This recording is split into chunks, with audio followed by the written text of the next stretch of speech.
Muraho neza nshuti zacu, tubaye ikaze kuri channel yacu Agasobanuye Samari. Uyu munsi tugiye kurebera hamwe incamake ya filime yitwa Flu cyangwa se Ibicurane. Ntimucikwe.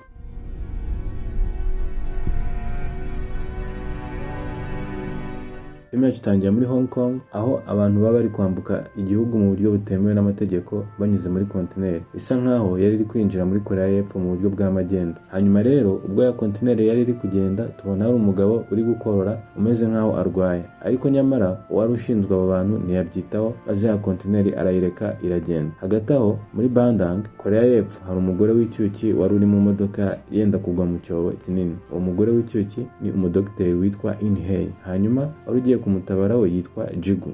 Ubwo imodoka rero yendaga kugwa, Jigu yari akeneye gukuramo In Hei kugira ngo abashe kuba yakiza ubuzima bwe. Maze ubwo In Hei yari gukurwa mu modoka, ijipo yari yambaye irashwanyuka bituma amaguru ye ajya hanze. Bihita bituma yanga ko bamutabara. Mu kumwisha ko bakwiriye kumutabara kandi vuba, Jigu yahise amutiza ishati ye. Ubwo rero In Hei yari ari kwitwikira amaguru ye, Jigu yatangiye kubona ko imodoka yenda guhananuka. Maze bihita bituma akura In Hei mu modoka mbere yuko ihananuka.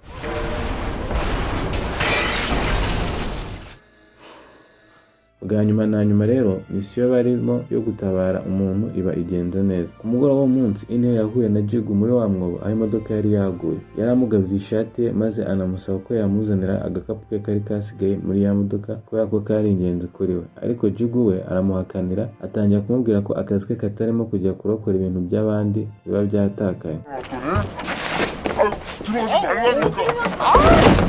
Tuvuye aho twongera kubona ya kontineri nayo igera i Bandang mu masaha akuze. Hanyuma abakora iyo magendo, Byung-ki n'umuvandimwe we Byung-woo bajyaho kontineri yari iri gutora abo yari izanye mu buryo butemewe n'amategeko. Maze ubwo bafunguraga iyo kontineri, babona amatembabuzi anuka kandi yanduye. Maze binjiye muri kontineri bacanye amatoroshi ya fone zabo, mu kwitegereza babona ya kontineri yuzuyemo imirambo y'aba bantu bambutse mu buryo butemewe. Nyuma y'akanya gato, Byung-woo atangira gufata amashusho y'ibyo bintu kugira ngo aze kubyereka ba boss wabo. Bidatinze ariko hari umuntu wari warokotse muri aba bantu witwa Monsai, atangira gukururuka ari nako abasaba ubufasha. Monsai yakomeje ababwira ko buri muntu wo muri iyo kontineri yapfuye. Nyuma y'uwo munsi, abo bavandimwe babiri bafashe Monsai bamujyana aho bajyana abandi bimukira babazanye. Maze ubwo Byung-ki yari agiye kugura utuntu mu iduka, imodoka ya polisi iba ihagaze iruhande rw'igikamyo cyabo. Yahise aza yihuta yinjira mu modoka, abwira umuvandimwe we kugenda vuba vuba. Ariko nyamara Byung-woo yari yatangiye kumera nk'urwaye bya hatari. Muri ako kanya Monsai nawe yahise ava muri ya modoka ubundi ariyirukira. Byung-ki yarasohotse abona aho Monsai ari kwiruka arenga, ubundi agerageza kuba yamukurikira ariko abona yarenze. Nyuma rero abo bavandimwe berekeye muri farumasi kugura imiti kubera ko uburwayi bwa Byung-woo bwari buri kurushaho kwiyongera. Ubwo bari aho muri farumasi, niko akomeza gukorera cyane,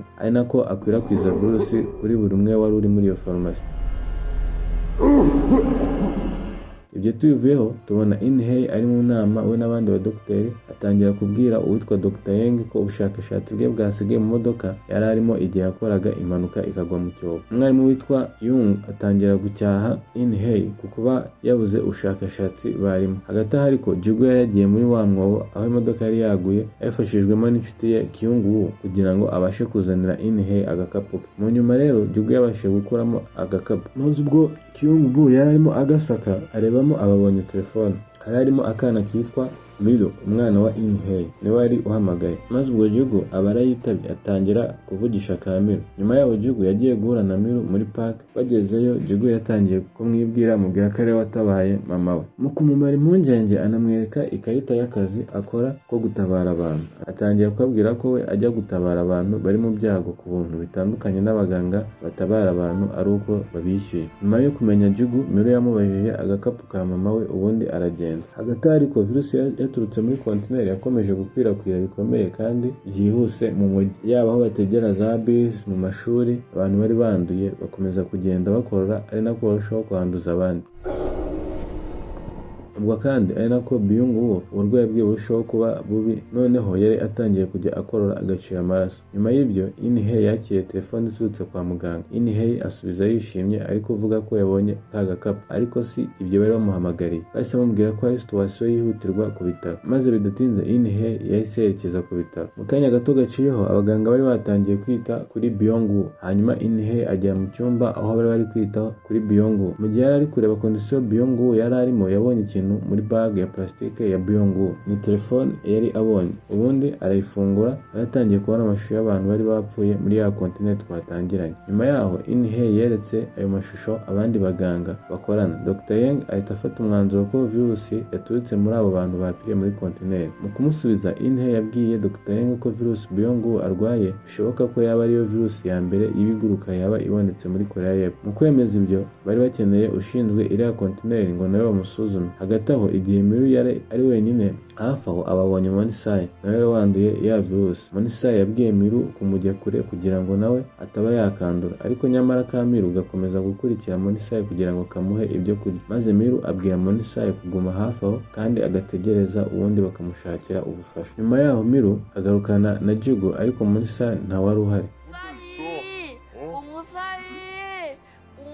Tuvuye twongera kubona abaganga bagiranye inama ari nako barebera hamwe ibijyanye n'iyo virusi. Mu nama, Dr. Yang yababwiye ko iyo virusi ishobora kuba ari ibicurane by'ibiguruka kandi ikaba ishobora kuba icyorezo vuba. Maze Dr. Yang atangira kubabwira ko bakwiriye gushyira Bundang muri lockdown. Ukora muri leta bari bari kumwe icyo gitekerezo yari ameze nk'utacyumva, maze we n'abandi bagenzi be bakora muri leta barakinenga, ari nako baseka Dr. Yang wakizanye. Maze ubwo Dr. Yang n'abo muri leta bari bari mu byo kujya impaka, virusi yari ikomeje gukwirakwira, kandi ubwo ibitaro nabyo niko biri kuzura abantu bamajije kwandura. Abantu ko barushagaho kwandura niko bamwe bikubitaga hasi, abandi bakisanga basinziriye batwaye imodoka. Kubw'ibyo rero mu mujyi hatangira kuzamo akavuyo. Abari bari mu nama b'abadogiteri n'abakora muri leta, ko kavuyo nabo kabageraho, bajya kureba mu madirishya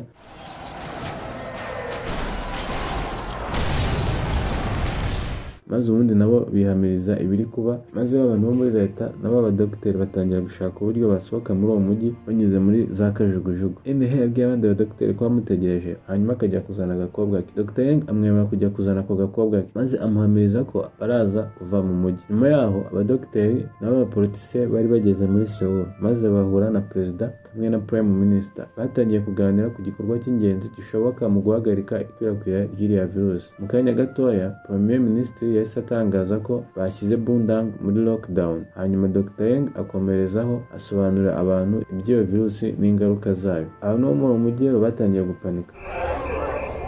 Hagati aho, In-hye yakomeje gushaka Miru, ariko nyamara ka Miru kari kasigaye konyine muri supermarket, aho abantu benshi bapanitse bari.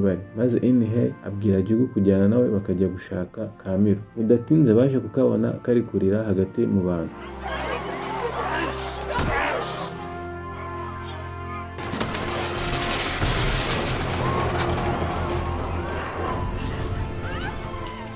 Nyuma y'ibyo, In-hye yari afite ubushobozi bwo kuva mu mujyi nubwo wari washyizwe muri lockdown, maze atangira gusaba Jigo kuba bajyana, ariko Jigo yaranze, amubwira ko agomba gukomeza akazi ke ko gutabara abantu. Nyuma rero In-hye na Miru bagiye ku kibuga cy'indege ngo babe bahunga umujyi, ariko nyamara Miru yari arwaye, maze bituma babangira kuba bagenda, ahubwo bahita babajyana mu kigo cyari kiri gushyira abantu mu kato, kandi ubwo n'abandi bantu bose bakomeje guhatirwa kujya mu kato. Muri bisi ijya mu kigo cya kato, In-hye yahamagaye Dr. Yang bamubwiye ko hari uburyo bwo kuba yava muri uwo mujyi. Yamubwiye ko nibagera muri icyo kigo, In-hye aza kwimenyekanisha ko ari umudogiteri. Mu gihe yari akiri kuri telefone, In-hye yabonye umumama ndetse n'umwana, abona bameze neza nka we na Miru, maze bituma In-hye atangira kwishyira mu mwanya w'abantu bafite ikibazo nk'iki, ariko noneho bo bakaba badafite uburyo bava muri uwo mujyi. Hagati aho abanyapolitike n'abaganga bari bashaka uburyo bahangana n'icyo cyorezo, abaganga b'abanyamahanga batangiye kuvuga ko abantu bari mu kato bakwiriye gusuzumwa, hanyuma ibipimo byamara gufatwa abantu barwaye bagatandukanywa n'abatarwaye. Dr. Yang yabwiye abo baganga b'abanyamahanga ko bitewe n'ubucucike buri aho hantu, abantu baraza kuza kurushaho kwandura. Ku rundi ruhande, abanyapolitike banga kwemeranya na Dr. Yang, ahubwo baramucecekesha, maze bo bakomeza kwivugisha ku bijyanye no gukoresha internet kugira ngo bareke gukwirakwiza ibihuha. Ukudahuza kw'abanyapolitike ku gitekerezo cya Dr. Yang kwagaragaje ukwivanga n'inyungu z'abanyapolitike mu bihe nk'ibi biba bikomeye. Tugarutse muri cya kigo aho abantu bari mu kato, In-hye mu mashini zabo ntabwo ziri kwerekana ko ari umudogiteri. Ubwo ibyo rero byatumye we na Miru batabasha kugenda. Aho basuzumira, In-hye yaje kubona ko ka Miru nako gafite ibimenyetso by'iyo virusi. Ubwo kandi byari bivuze ko isaha n'isa bashobora kuza kumutandukanya nawe.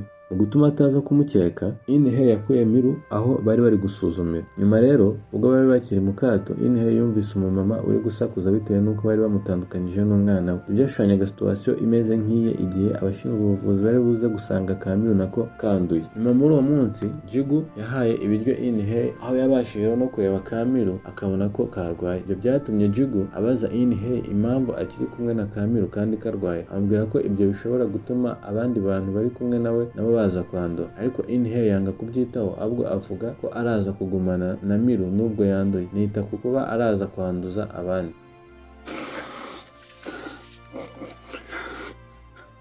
Hagati aho muri se wari wabashije kwaguka virusi akaba afite n'ubudahangarwa bwo kurwanya iyo virusi, yari ari ahantu hazengurutswe n'abantu benshi banduye aho bari bari mu kato. Nyuma yaho rero guverinoma yatanze itegeko ryo kumushaka maze abasirikare baza kumureba aho yari ari. Nyuma y'ibyo abaganga bahamagaye Inhe kugira ngo abe yafata utunyangingo dushoboka twa Monsai. Bidatinze rero Inhe yabashije kubona utunyangingo twa Monsai, n'utunyangingo rwo kubasha gukoramo urukingo ndetse n'umuti kuri iriya ndwara, kubera ko Monsai we ntabwo iriya ndwara iri kugira ikimutwara. Uwo munsi Inhe yagerageje gukura ka Miru aho hantu mu kato kubera abastaff bari bari gushaka Miru nk'uwanduye, aho bari bamuhaye umubare 2036, ariko cya Jigu kiramwitangira aba aricyo cyitira umubare 2036. Ibyo bituma bajyana Jigu mu cyimbo cya Miru bamujyana aho abandi banduye bari bari, ariko wa mushuti we Byung-woo aza kugerageza kuba yamukura aho ngaho yerekana ikarita ye. Hagati aho Inhe yajyanye Miru mu ihema ry'ubuvuzi hafi y'aho bari bashyize Monsai, kandi nubwo nta burenganzira yari afite Inhe yafashe utunyangingo twa Monsai uvuye mu maraso ye adukoresha agira ngo avure Miru, maze ubwo yari ari gutera Miru ku tunyangingo abasirikare baba barahageze bagerageza gufungura urugi bagira ngo bahagarike Inhe, bituma batangira kumenagura ibintu. Bidatinze babashije gufungura urugi ubundi bagerageza guhagarika Inhe, bamutera umuti usinziriza maze bamutandukanya na ka Miru. Nyuma y'ibyo mu gace aho abantu bari bashyizwe mu kato, Jigu yabonye abasirikare bazana umubiri w'umukobwa mutoya, maze atangira gukeka ko yaba ari Miru. Arebye hasi abona akantu ko mu mutwe Miru yajyaga yambara, bituma yemeza ko ari Miru uko byenda kose. Kanya yahise akurikiye abasirikare ngo arebe koko niba ari ka Miru baba batwaye, maze agera ahantu hari abantu benshi barembejwe n'indwara bameze nabi byahataye, aho Jigu yabonye ko n'abantu batari bapfuye neza bahitaga bashyirwa mu mashini, maze Jigu rero akomeza gushakisha Miru ari nako azamuka amasikariye. Jigu ageze hejuru yabonye ibintu bibi cyane, aho ikimashini kinini cyari kiri guterura imibiri y'abantu kikayizana muri stade hagati ubundi bakabatwika. Kwitegereza ibyo byaramurenze. Mu kubona ibyo rero yahise atekereza ko ka Miru gashobora kubona ko kari muri iyo mibiri iri gutwika, ubundi akomeza kugashakisha. Gato Inhe nawe yaragezeho abandi bari bashyizwe akomeza ashaka ka Miru aho ngaho. Nanone Inhe yabonye umubyeyi n'umwana we nabo ababonamo ishusho ye na Miru. Inhe nawe yatangiye kubona ibintu bimeze nk'ibyo Jigu yari yabonye, abantu banduye bari bari gufata, amarangamutima arazamuka, ariko ari nako akomeza kugerageza gushaka Miru.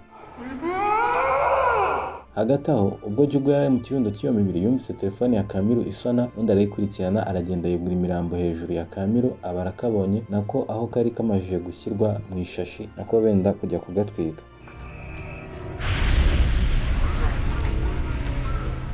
Hagati aho tubona hari umusirikare uhuye na mama we aho bari bari mu kato, maze mu kubona ko mama we nawe yanduye arashwanyuka ararira, umujinya nawo urazamuka, maze wa musirikare abwira abari aho ngaho bari bashyizwe mu kato ibintu bibi bari gukorera abantu banduye. Ibyo bituma abantu batangira kwigaragambya, batangira kurwanya abasirikare, maze akavuyo n'imyigaragambyo iba iratangira.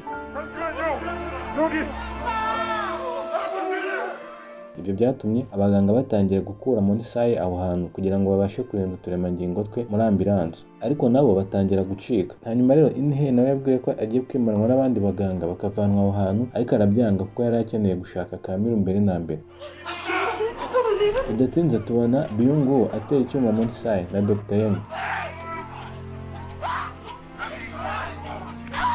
Ibyo bihita bituma Inhe ahita ajyana nabo. Hagati aho Jigu yari ateruye ka Miru, maze abona Inhe muri ambulance, ubundi agerageza kuyikurikira ariko iramusiga, bituma we na ka Miru basigara mu mujyi. Mu biro bikuru kwa perezida ndetse n'abandi bo muri leta nabo baje kumenya iby'akavuyo kari kateye mu mujyi. Perezida yabwiye abo muri leta ko bakwiriye gutegereza urukingo kugira ngo babashe kuba bahosha abo baturage buzuye umujinya. Ubwo rero ambulance yageraga muri Seoul, Monsai yari yapfuye. Ayo makuru yageze mu biro bikuru ko wari urukingo nawe apfuye. Ibyo bituma bagira icyo bakora ku baturage ba Bundanga.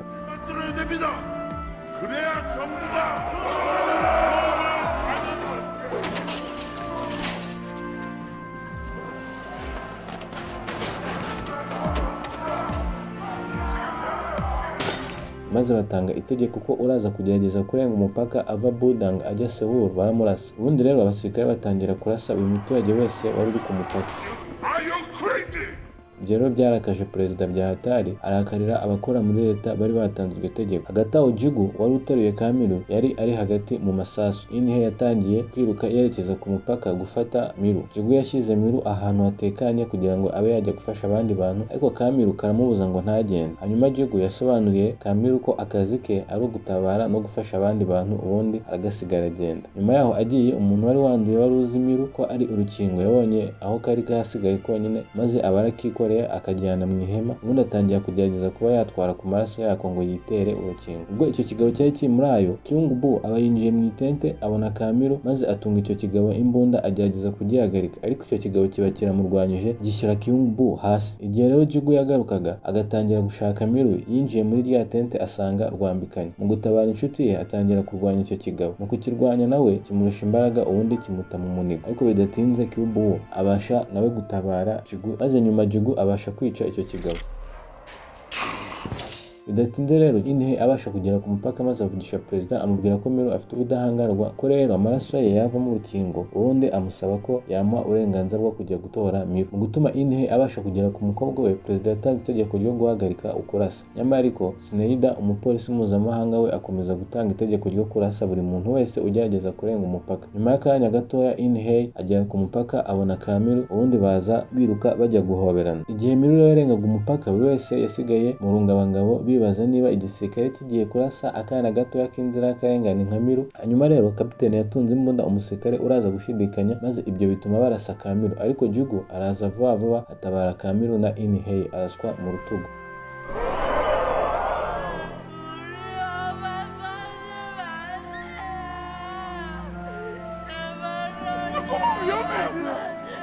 Maze ubwo Inhe yahoberaga Miru, amarangamutima aramurenga. Filime irangira rero perezida yagiranye amakimbirane na Sineida wo kumusuzugura, aho Sineida yari yategetse igisirikare cya Amerika kurasa umujyi wa Bundang, ariko perezida abasha gutabara abaturage ba Bundang, maze ategeka igisirikare cya Korea y'Epfo kurasa izo ndege zari zije guturitsa uwo mujyi. Ibyo byatumye Sineida ahagarika itegeko ryo kurasa abaturage ba Bundang. Amaherezo rero tubona Kamiru ari kazima, kubera ko kandi ariko kari gafite ubudahangarwa, babasha gukoresha amaraso yako, ubundi babasha gutabara abaturage bo mu mujyi wa Bundang, hanyuma icyorezo kibasha guhagarara. Niba unejejwe n'ino recap, ntiwibagirwe gukora subscribe no gukanda ku nzogera kugira ngo igihe tuzajya dushyiraho izindi recaps ujye uba mu ba mbere kuzibona. Ciao ciao.